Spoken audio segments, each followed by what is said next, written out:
There is growing frustration tonight among some Cleveland residents after a rash of car break-ins in the Gordon Square neighborhood. Police say at least 20 cars have been hit in just the past few days. Now they're working to track down who's responsible. Sia Nyorkor has the latest.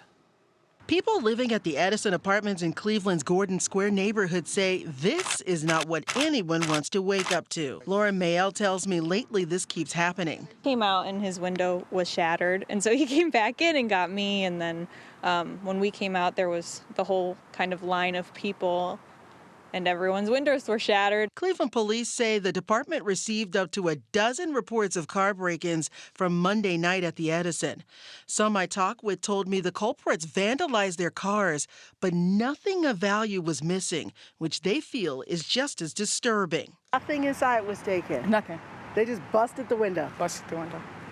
That was the strangest thing. And all this stuff was laid out like in order. It was really weird. They moved your stuff? And everything was in a line. Like, it was very strange, but nothing was took. A public information officer says there were also several cars vandalized in Tremont and Ohio City over the weekend. Police are investigating and giving the area extra attention. We have a security in the building itself, in the Edison, and it doesn't seem to be doing much.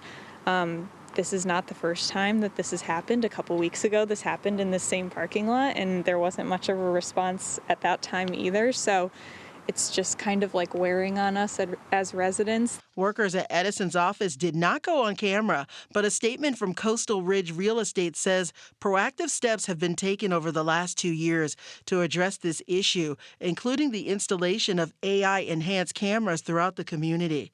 But some say they've had enough. Stuff like that is not worth it when you're paying a lot to live here, so people are breaking their leases and going elsewhere. I came from Cali, and it was like the same thing, and it got worse there and worse, and it's only the beginning, and I'm good. I spoke with one resident off camera who told me he actually saw someone busting a car window Saturday around 3:30 a.m. And he says when that young man saw him, he took off in a dark Kia van. Now, he tells me he reported this to police, and police say these are obviously the kinds of tips that they want to track down the suspects. So if you see something, say something. Russ? Of course. Sia Nyorkor here in Cleveland. Thank you.